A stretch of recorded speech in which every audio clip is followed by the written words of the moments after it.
अस्सलाम वालेकुम। ये कार्यक्रम के अध्यक्ष जी, मंच पर बैठे जन्नत पार्टी के नेता, मध्य प्रदेश के मंत्री महेश प्रसाद यादव जी, मंच पर बैठे जन्नत पार्टी के जिला अध्यक्ष शेख जमशेद जी, मंच पर बैठे इस मदरसा के परिवार के लोग, इस मदरसा में पढ़ने वाले हमारे भाई बहन, सबसे पहले खास करके मैं मंत्री जी से गुजारिश करूंगा कि मदरसा क्या होता है। नेपाल में बहुत लोग मदरसा के नाम सुनते ही लगता है कि मदरसा में सिर्फ दुनियावी हिसाबो किताब और सिर्फ दीनी तालीम दी जाती है। अभी आपने सुना देश भर में नेपाल के अंदर जहां भी मदरसा है वहां दो किस्म की तालीम दिया जाता है। एक, हम जिस कौम के लोग हैं, इस्लाम क्या है, ये दीनी तालीम दिया जाता है, उस बच्चे को दिया जाता है कि अपने इस्लाम के मुताबिक वह जिए, दैनिक कार्य करे। दूसरा कि इस देश के जो रूटीन है, पढ़ाई होती है, अभी आपने सुना नेपाली भी पढ़ाई होता है, गणित भी पढ़ाई होता है, ये तमाम शिक्षा दी जाती है। और हम लोग बार बार, मैं इस देश में सबसे पहले मंत्री जी 2064 साल में एक बार बहुत हंगामा करने के बाद नेपाल सरकार कुछ आपको मदरसा में दरबंदी दिया। इस मदरसा में है कि नहीं राहत दरबंदी मुझे पता नहीं है, लेकिन 2064 साल में हम लोग बहुत जगह पे दरबंदी दिया, बहुत जगह मुक्त हुआ। जैसे मैं परसा के रहने वाला हूँ, मेरे ही पाल में वीरगंज में 24 दरबंदी है और 24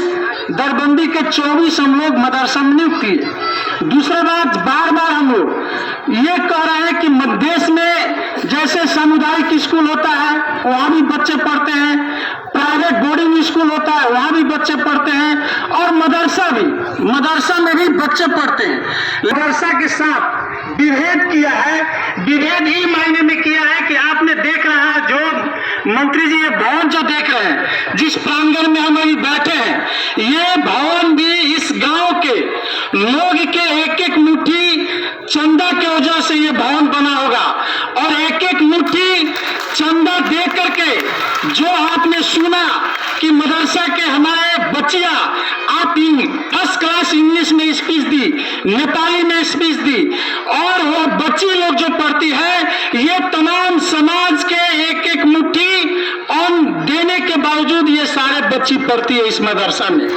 लेकिन बार बार हम लोग नेपाल सरकार को, मैं आपसे कहूँ मदरसा ऑर्गेनाइजेशन के, मैं इस प्रदेश के अध्यक्ष के हैसियत से भी मैं बार बार नेपाल सरकार के जितने प्रधानमंत्री हुए हैं, जितने शिक्षा मंत्री हुए हैं, ये प्रदेश बनने के बाद, इससे पहले जसपा के जो मुख्यमंत्री थे लाल बाबू जी के पास, और संपूर्ण राजनीतिक दल के संसदीय दल को हम लोग ने 5 बार ज्ञापन पत्र दिया कि भाई मदरसा भी बच्चे पढ़ते हैं, और नेपाल सरकार कहता है और नेपाल के संविधान में लिखी जाती है कि शिक्षा से किसी को वंचित नहीं किया जाए। लेकिन मदरसा के बच्चे को वंचित करने का नेपाल सरकार का ये षड्यंत्र रहा है, ये विभेद रहा है। इसलिए मैं प्रदेश के हमारे शिक्षा मंत्री हैं, हमारे पार्टी के नेता भी हैं, मैं उनसे पहले भी गुजारिश कर चुका हूं आज से 3 महीना पहले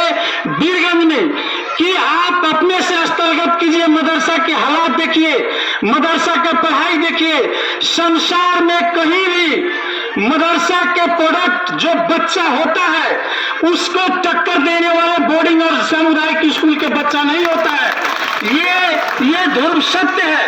और हम लोग भी इस चीज को माने हैं कि मदरसा आज सबसे बड़ा विभेद है। मंत्री जी, हमारे मदरसा में पढ़ाने वाले किसी भी यूनिवर्सिटी से,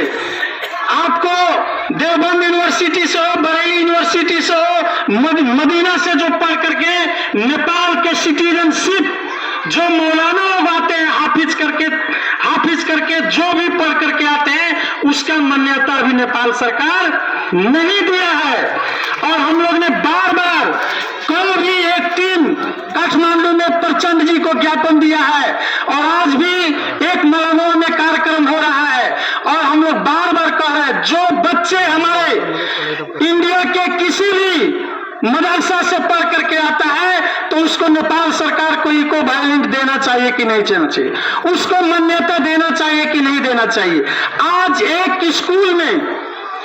आज सामुदायिक स्कूल में एक शिक्षक पढ़ाता है, उसका तलब है आज 38 से लेकर के 40,000। हमारे मौलाना सब पढ़ाते हैं, समाज के एक एक मुट्ठी के चंदा पर 15,000, 14,000, 20,000 के तलब पर ही पढ़ाते हैं। ये विभेद है। एक तरफ इसी मदरसा के बगल में सामुदायिक स्कूल है, सामुदायिक स्कूल में एक बच्चे का 15 रुपया नाश्ता का पैसा दिया जाता है, लेकिन मदरसा में जो बच्चे पढ़ते हैं सुबह से खा करके आते हैं और शाम में खाना खा करके मदरसा में तालीम लेते हैं। इसीलिए ये समस्या है। ये समस्या कब दूर होगा कि जब तक हम लोग शुरू से कह रहे हैं कि मदरसा बोर्ड, जब तक संवैधानिक मदरसा बोर्ड नहीं बनेगा तब तक इस कौम के हालात सुधारने की स्थिति अवस्था नहीं है। हम लोग बार बार ये कह रहे हैं कि हम सिर्फ इस देश में हमारा पहुंच नीति जहां बनता है, देश का नीति बनता है काठमांडू के सिंह दरबार में, और दूसरा नीति बनता है आपको जनकपुर में, इस मध्य प्रदेश के राजधानी जनकपुर में, और तीसरा सरकार भी है आपके गांव पालिका नगर पालिका में। वहां किसी जब नीति बनता है मदरसा संबंध में तो किसी मुस्लिम अगुआ को बुला करके, हमारे मौलाना को बुला करके, हमारे दीनी तालीम जो दे रहे हैं उनके बुला करके इस समस्या को